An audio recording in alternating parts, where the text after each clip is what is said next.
Për Ansan, deti i Durrësit kishte qenë gjithmonë një pasqyrë e shpirtit të saj. I qetë në sipërfaqe, por me rryma të fuqishme që fshiheshin në thellësi. Në moshën 19 vjeçare, jeta e saj supozohej të ishte mbushur me fletore mentesh, plane për regjistrimin në Fakultetin e Drejtësisë në Tiranë dhe shëtitje pafund me shoqet përgjatë Volgës, duke shijuar erën e kripur të mbrëmjeve të verës. Ajo ishte një vajzë me sy të mprehtë të zinj, me një lloj pjekurie të parakoshme që e kishte fituar duke u rritur në një familje të thjesht punëtore në lagjet e vjetra të qytetit bregdetar. Babai i saj punonte me mëditje në ndërtim, ndërsa ema mundohej të mbante shtëpinë me një rrogë modeste robaçepsie. Por, pasurie më e madhe dhe njëkohësisht mallkimi më i madh i asaj shtëpie ishin dy vëllezërit e saj më të mëdhenj, Klodi dhe Joni.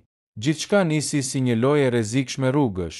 Dy djemt të tunduar nga jeta e natës, makinat e shtrenjta që xhironin gomat në rrugët e Durrësit dhe dëshira për të bërë para të shpejta, ranë shumë shpejt në rrjetën e merimangës së botës së krimit. Filloi me borxhe të vogla bigjozi, kaloi në përdorim droge dhe përfundoi në maktin më të zi. Ata morën përsipër të shpërndanin dhe të kujdeseshin për një ngarkesë të madhe lëndësh narkotike që vinte nga porti i Durrësit. Mirë po, djemt ishin të papjekur, të pakujdesshëm dhe mbi të gjitha, ranë prej varësisë së tyre. Brenda pak muajsh, ngarkesa u zhduk një pjesë e konfiskuar nga bastisjet, një pjesë e humbur dhe një pjesë e konsumuar prej tyre. Kur llogaritu bën, shifra e borxhit shënonte një numër me 60 në euro. Një shumë maramendse që familja e Ansës nuk do ta siguronte dot as po të jetonte 10 jetë. Dhe ky borxh nuk i përkiste ndonjë shpërndarësi të rëndomt lagjeje. Ai i përkiste Klodianit, i njohur në çdo cep të qytetit thjesht si Bossi. Klodiani ishte një burr rreth të 40-tave, me një pamje të ftohtë, sy ngjyrë gri si qeliku dhe një autoritet që e bënte këdo të ulej kur ai hynte në dhomë. Ai nuk ishte thjesht një kriminal. Ai ishte njeriu që kontrollonte linjat kryesore të portit, bizneset e mëdha të ndërtimit, hotelet luksoze në plazh dhe fatin e kujdo që guxonte t'i dilte para. Për Klodianin, parat nuk ishin thjesht letër, ishin parim dhe respekt. Kush nuk paguante e paguante me jetë. Makthi në shtëpinë e Ansës nisi kur dritarët e katit të parë u thyen në mes të natës nga breshëritë e armëve si një paralajmërim i parë. Disa ditë më vonë, Joni u kthye në shtëpi gjakosur, pothuajse i pafytyr nga rahet brutale, ndërsa Klodi nuk guxonte as të dilte nga dhoma, i përfshirë nga kriza e panikut dhe abstinencës. Prindërit ranë në gjunjë të përlotur duke kuptuar se ditët e djemve të tyre ishin të numëruara. Policia. Në një qytet ku fijet e Klodianit shtriheshin deri në zyrat më të larta shtetërore, të shkojë në polici ishte njësoj si të nënshkruaje dënimi me vdekje me dorën tënde. Ansa shikonte rënimin e familjes së saj çdo darkë të thresholdës së shtëpisë. Ajo shihte nënën e saj që lutej para ikonave dhe baban që ishte kërrusur sikur të mbante peshën e gjithë botës mbi supe. Dy vëllezërit e saj, ndonse fajtor, ishin gjaku i saj. Ajo u kishte premtuar gjithmonë se do t'i mbronte. Në mendjen e një vajze 19 vjeçare, një plan i çmendur por i vetëm nisi të merrte formë. Ajo e kuptoi se asnjë lot, asnjë lutje dhe asnjë premtim për pagesë me këste nuk do ta zbuste Klodianin. Ati nuk i bënin përshtypje paratë e pakta të tyre. Ai donte diçka me vlerë absolute, diçka që të tregonte nënshtrim të plotë. Në një pasdite të zymt nëntori, kur shiu përplasej mbi xhamat e qytetit të Durrësit, Ansa mori vendimin e madh. Pa i treguar askujt, ajo vishi pallton e saj më të mirë, mblodhi flokët e gjatë dhe u nis drejt zonës së plazhit, aty ku ngrihej kompleksi gjigant dhe i blinduar i zyrave të Klodianit. Ajo nuk kishte armë, nuk kishte para dhe nuk kishte mbrojtje. Kishte vetëm rininë e saj, dinjitetin dhe një guxim të jashtëzakonshëm që buronte nga dëshpërimi i pastër.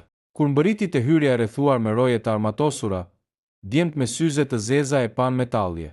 Një vajzë e re, pothuajse fëmijë që kërkonte të takonte shefin. Por Ansa nuk u lëkun. Ajo i nguli sytë te roja kryesor dhe me një zë që nuk dridhej tha: "I thuaj Klodianit që ka ardhur motra e djemve që i kam borxhin.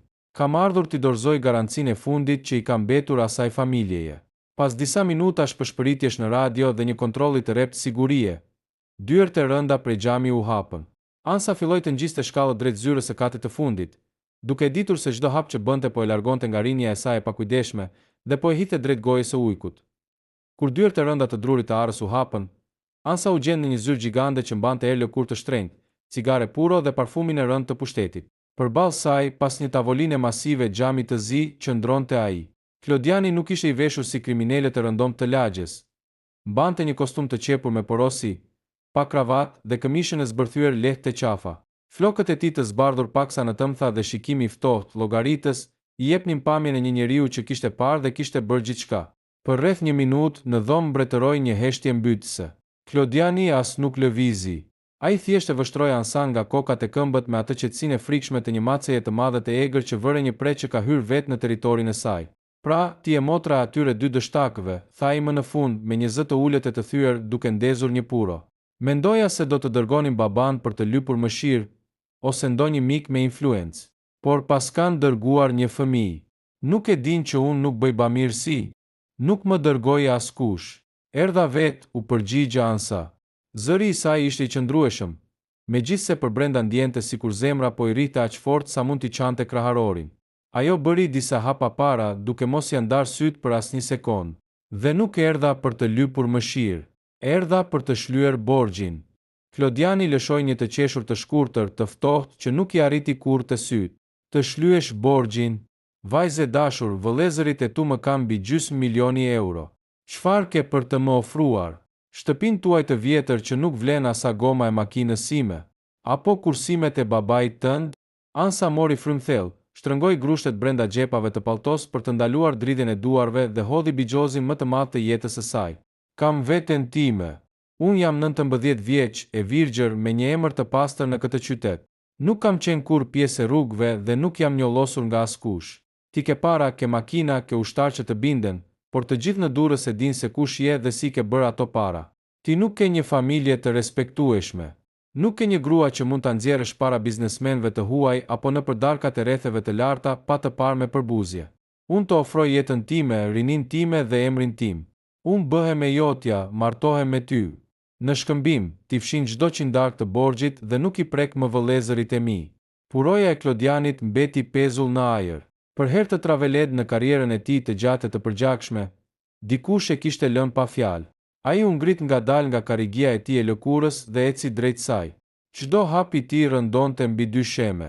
Kur u ndal vetëm disa centimetra larg saj, Ansa mund të ndjente nxehtësinë e trupit të tij dhe erën e duhanit. Ai zgjati dorën dhe me dy gishtrinj ngriti mjekrën, duke detyruar ta shikonte drejtë në sy. Ajo nuk i uli syt. Kishte një dritë sfiduese dhe një dëshpërim kaq të pastër në vështrimin e saj, saqë Klodiani ndjeu diçka që nuk e kishte ndjerë prej vitesh, intrigë vërtet. Ai kishte pasur shumë femra në jetën e tij, modele, vajza klubesh, gra që jepeshin pas parasë së tij. Por asnjëra prej tyre nuk kishte pasur këtë lloj guximi aristokratik në mes të baltës. Mbi të gjitha, propozimi i saj preku një pikë të dobët të Klodianit. Kohët e fundit, ai po përpiqej të futej në biznesin legjitim të ndërtimit të resorteve me investitor gjerman dhe italian. Dhe ata vlerësonin jetën familjare, stabilitetin dhe moralin.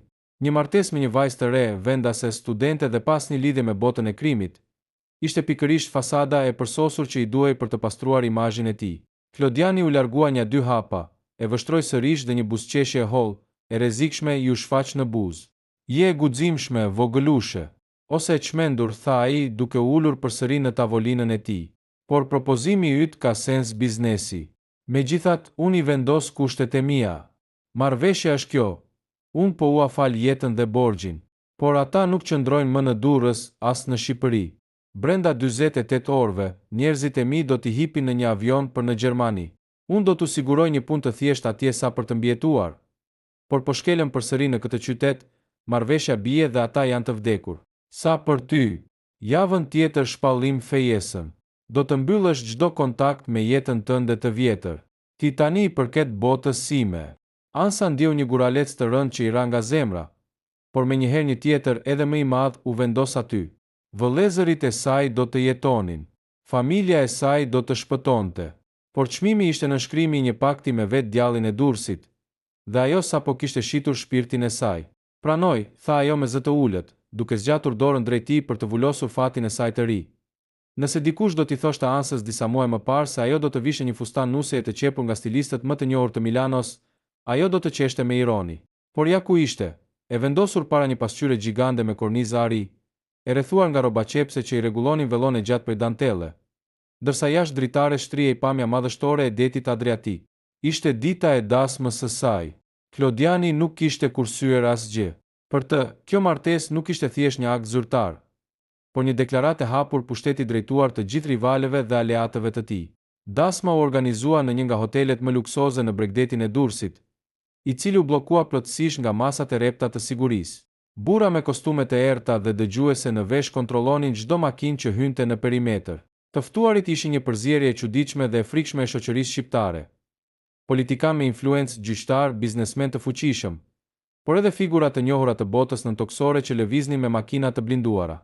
Për botën e jashtme, mediat rozë dhe thashethemet e qytetit, Ansa ishte hirushea moderne, një vajzë e thjesht 19 vjeçare që kishte magjepsur bosin e paprekshëm të Durrësit. Kur erdhi momenti i celebrimit, Ansa eci drejt altarit të ngritur mbi rër, nën tingujt e një orkestre harpe. Babai i saj, me duar që i dridheshin dhe me sytë e mbushur me lot fajësie e dhimbjeje, ja dorëzoi dorën Klodianit. Prindërit e saj e dinin të vërtetën. Ata e dinin se vajza e tyre po sakrifikohej që djemtë e tyre të jetonin në Gjermani, por ishin të pafuqishëm për të ndryshuar rrjedhën e ngjarjeve. Kur Klodiani ngriti vellon dhe e puthi në ball, Ansa ndjeu një të ftohtë që i depërtoi deri në palc. Ajo buzëqeshi përpara kamerave, një buzëqeshje e ngrirë e stërvitur mirë përpara pasqyrës. Fishekzjarët që ndriçuan qiellin e Durrësit atë natë kushtonin sa buxheti vjetor i një familje normale. Por për Ansan, ato ishin thjesht dritat e një shfaqjeje ku ajo kishte rolin kryesor, por pa skenar në dorë. Të nesërmen e dasmës, realiteti i ri e goditi me gjithë forcën e tij. Ansa u zhvendos në vilën e re të Klodianit, një kështjell moderne e ndërtuar mbi shkëmbin e Kavajës. Vila ishte e rrethuar me mure të larta, kamera sigurie në çdo kënd dhe roje të armatosura që patrullonin 24 orë në ditë. Aty filloi jeta e saj në atë që ajo e quajti kafazi i kristalt. Ditët e saj ishin të mbushura me një luks mbytës. Dhoma e saj e zhveshjes ishte mbushur me çanta firmato, bizhuteri me diamante dhe rroba që nuk do të kishte ku t'i vishte kurrë. Klodiani i kishte dhënë një kartë krediti palimit, një makinë të fundit Porsche me shofer personal dhe një urdhër të prerë. Ti nuk ke më nevojë për asgjë. Punën dhe universitetin harroi. Gruaja ime nuk ka pse të përzihet me rrugët e Tiranës apo të lodhet. Klodiani e trajtonte atë si një trofe të çmuar. Kur kishte darka të rëndësishme biznesi apo takime me investitor të huaj, ai e merrte me vete, i kapur pas krahas saj, duke u mburur me bukurinë, rinin dhe sjelljen e saj elegante e të kulturuar. Por sa po ktheheshin në vil, ai kthehej në burrin e ftohtë dhe autoritar. Ai kontrollonte telefonin e saj, vendoste se cilat shoqe të vjetra mund të takonte, pothuajse asnjë, dhe monitoronte çdo lëvizje të saj përmes shoferit që ishte në fakt një spion i tij. Ansa e gjeti veten krejtësisht të izoluar. Shoqet e saj të shkollës filluan t'i largoheshin, të trembura nga emri i burrit të saj ose të mbushura me xhelozi për jetën e saj të re në dukje përrallore. Prindërit e saj nuk guxonin ta vizitonin shpesh, duke u ndier në faj dhe të friksuar nga prania e rojeve të armatosura të dera. Në mbrëmjet e gjata, kur Klodiani ishte jashtë për punë deri në orët e para të mëngjesit, Ansa qëndronte e ulur në balkonin e madh të vilës, duke dëgjuar përplasjen e dallgëve në shkëmbin. Ajo prekte unazën e rënd të martesës në gisht dhe ndjente peshën e vetmisë. Kishte shpëtuar vëllezërit e saj, të cilët tani jetonin të sigurt në Myni, larg këtij makthi, por kishte humbur plotësisht veten. Ajo ishte vetëm 19 vjeç, e kyçur në një shtëpi prej ari, e martuar me njeriu më të rrezikshëm të qytetit, duke pyetur veten nëse ky do të ishte fundi i historisë së saj, apo thjesht fillimi i një loje të re. Koha rodhi ngadalë, dhe pas një viti e gjysmë martese, diçka filloi të ndryshonte brenda asaj vile të blinduar. Klodiani kishte rënë në vetkënaqësi. Për të, Ansa ishte bërë një pjesë e sigurt e inventarit të tij të luksit. Një vajzë që kishte pranuar fatin e saj, që nuk bënte zhurmë dhe që i binte rregullave pa kundërshtim. Ai besonte se dhuratat e shtrenjta, diamante dhe jeta e re e komoditetit e kishin zbutur atë rebelimin e saj fillestar 19 vjeçar. Por ai nuk mund të gabonte më rënd. Ansa nuk ishte dorëzuar. Ajo thjesht kishte hyrë në fazën e vëzhgimit. Nën pamjen e një nuseje të heshtur dhe të nështruar, fshihej një mendje jashtëzakonisht e mprehtë. Ansa filloi të përdorte izolimin e saj si një laborator studimi. Meqense Klodiani shpesh i sillte bashkëpunëtorët, avokatët dhe biznesmenët në zyrat private të vilës për darka të gjata që zgjatnin deri në agim, ajo gjeti mundësinë e art. Si zonja e shtëpisë, ajo kujdesej vetë për të shërbyer pije ose puro, duke u kthyer në një prani të padukshme për burrat e dehur nga alkooli dhe pushteti. Ata flisnin hapur para saj, duke menduar se një vajzë aq e re nuk merrte vesh nga skemat e tyre. Por Ansa regjistronte çdo fjalë. Ajo mësoi për kodet e kontejnerëve që prisnin të shkarkoheshin në portin e Durrësit, për emrat e zyrtarëve të doganave që paguheshin rregullisht, si dhe për kompanitë fantazm në Qipro dhe Maltë që përdoreshin për të pastruar paratë e drogës përmes ndërtimeve të reja në zonën e plazhit dhe shkëmbit të Kavajës.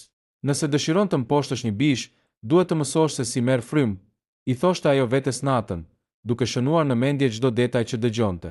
Strategjia e saj e parë ishte ndryshimi i imazhit. Ajo filloi t'i kërkonte Klodianit më shumë hapësirë, por jo për të dalë nëpër klube apo për të bërë shopping. Klodian, unë jam gruaja jote dhe njerëzit flasin nëse rri gjithë ditën e mbyllur, i tha ajo një mbrëmje me një zë të ëmbël e bindës. Më lejo të merrem me anën ligjore të kompanisë së ndërtimit. Kam studiuar mjaftueshëm, mund të ndihmoj me kontratat e investitorëve të huaj. Kështu do të shohin që pas teje qëndron një familje serioze. Klodiani i joshur nga ideja për të pasur një partnere elegante dhe të zgjuar në takimet zyrtare, pranoi. Kjo ishte lëvizja e saj e parë e shahut. Ansa mori një zyrë në kompaninë kryesore të ndërtimit të Klodianit në Durrës. Brenda pak muajsh, ajo nuk ishte më thjesht goca e bukur e shefit. Ajo u tregua e prerë, e organizuar dhe aftë të zgjidhte nga tërresat burokratike që ushtarët e Klodianit i zgjidhnin vetëm me kërcënime. Në këtë proces, ajo filloi të fitonte respektin e vërtet të njerëzve më të afërt të burrit të saj. Ajo u bëhej krah kur Klodiani i poshtëronte, i ndihmonte familjet e rojeve kur kishin probleme shëndetësore dhe tregonte një mirësi të matur që në atë botë të egër mungonte krejtësisht. Pa e kuptuar askush, besnikëria e disa prej njerëzve kyç të sigurisë filloi të anohej nga ansa. Por arma e saj më e fortë ishte një kompjuter i thjeshtë dhe një ditar sekret.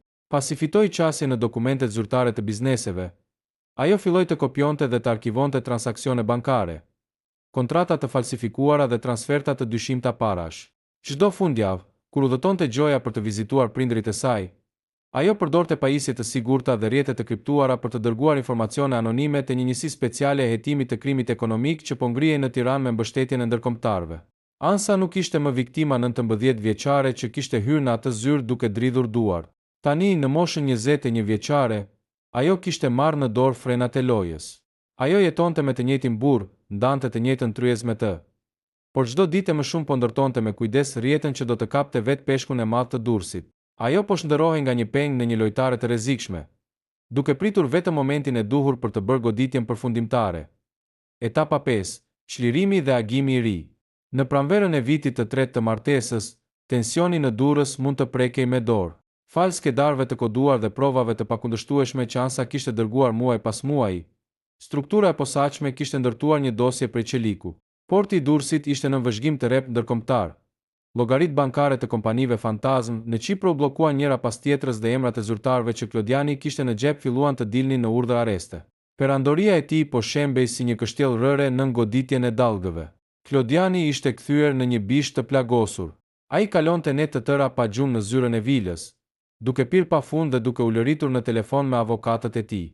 Kemi një spiun brenda, një qenë që po më shet tek ndërkombëtarët, u lërinte ai, duke përplasur grushtet mbi tavolinë. Ai dyshonte te krahët e tij të djathtë, te partnerët e tij të biznesit, te shoferët, por asnjëherë tek ansa. Për të, ajo ishte ende gruaja e tij e re e cila në ato momente krize i qëndronte pranë, duke i shërbyer kafen dhe duke i ofruar një qetësi të reme me praninë e saj elegante. Momenti i shumëpritur erdhi në një natë me shtrëngat. Klodiani sapo kishte marrë vesh se të nesërme në mëngjes do të lëshohej urdhri i arrestit të tij dhe po bënte gati valizet për t'u arratisur me një jahtë privat drejt brigjeve të Italisë, e më pas drejt Amerikës Latine. Bëhu gati, i tha ai ansës me zë të egërsuar. Nisu para me makinë drejt portit sekret. Unë do të vi pas gjysmë ore. Po ikim nga ky vend. Ansa nuk lëvizi. Ajo qëndronte e mbështetur pas derës së zyrës, e veshur me një fustan të thjeshtë të zi, pas një stoli, pas një diamant. Sytë e saj nuk kishin më frikë. Kishin një ftohtësi që e bëri Klodianin të ndalonte në vend. Unë nuk po vi me ty, Klodian, tha ajo qetësisht. Çfarë dreqim po thua? Nuk është koha për lojra, Ansa. Lëviz, urdhëroi ai duke ju afruar. Ansa nxori nga çanta një dosje të trash me kapak të verdhë dhe hodhi përmbi tavolinën e tij. Nuk ka më arratisje. Çdo rrugë nacionale është e bllokuar. Porti është i rrethuar. Dhe jahti yt nuk do të ndizet kurrë, sepse kapiteni sapo dorëzoi çelsat e njerëzit e mi. Klodiani hapi dosjen me duart që filluan t'i dridheshin. Aty pan kontratat sekrete, listat e pagesave, kodet e kontejnerëve të drogës dhe në fund një dokument tjetër, një kërkesë për divorc me pëlqim dypalësh. Përshpëriti ai me fytyrën që i mori një ngjyrë të zymt asfalti. Ti ishe qeni që më shitje. Ai zgjati dorën drejt sirtarit ku mbante armën, por në atë sekond, dy nga rojet e tij më të besuar hynë në dhomë, me armët e drejtuara nga ai. Ata nuk po i bindeshin më bosit, ata po mbronin zonjën. Ansa bëri një hap para, duke e parë drejtë në sy, ashtu siç kishte bërë 3 vite më parë kur ishte vetëm një vajzë e pambrojtur 19 vjeçare. Unë nuk të shita, Klodian. Unë thjesht pagova borxhin tim. Ti bleve rinin time, lirin time dhe mendove se mund të më mbaje si trofe në një kafaz. Por harove që unë hyra këtu vullnetarisht për të shpëtuar familjen time, dhe do të dilja që këtej vetëm me kushtet e mia. Ajo vendosi stilolapsin mbi letrat e divorcit. Nënshkruaje. Ti po shkon në burg për një kohë shumë të gjatë. Nëse nënshkruan, unë nuk do t'i dorëzoj prokurorisë pjesën e dytë të dokumenteve që lidhen me llogaritë e tua sekrete jashtë shtetit. Ato para me të cilat mund të paguash avokatët e tu. Unë nuk dua asnjë qindark nga pasuria jote e përgjakur. Dua vetëm emrin tim pas, lirin time dhe garancin që askush nuk do t'i prek prindërit e mi. Klodiani e kuptoi që loja kishte përfunduar. Ai pa vajzën përballë tij, tani një grua 22 vjeçare e fortë, e mprehtë dhe që e kishte mundur në fushën e tij të lojës. Me një buzëqeshje të hidhur, të mbushur me një admirim të detyruar për inteligjencën e saj, ai mori stilolapsin dhe nënshkroi dokumentet e divorcit. Disa javë më vonë, agimi po zbarte mbi durrës. Klodiani ishte prapa hekurave, duke pritur gjykimin që do t'i mbyllte kapitullin e tij të zi në historinë e qytetit. Ansa ecte vetme përgjatë shëtitores Taulantia, me flokët që ja merrte era e mëngjesit dhe sytë e kthyer nga horizonti i hapur i Adriatikut. Ajo sapo kishte folur në telefon me 2 vëllezërit e saj në Gjermani. Ata ishin mirë, punonin të stabilizuar dhe të shëruar plotësisht nga varësitë e së kaluarës. Prindërit e saj flinin të qetë në shtëpinë e tyre të vjetër, pa frikën e breshërive të armëve në mes të natës. Ajo kishte humbur 3 vite nga rinja e saj. Kishte kaluar përmes ferit dhe kishte mbajtur mbi supe një peshë që do të kishte thyer këdo. Por tani, teksa rrezet e para të diellit ndriçonin detin, Ansa mori frymë lirisht për herë të parë pas aq kohësh. Ajo nuk ishte më pengu i askujt. Ajo ishte gruaja që kishte mposhtur bishën, dhe përpara saj shtrihej një jetë e tërë, plotësisht e saj.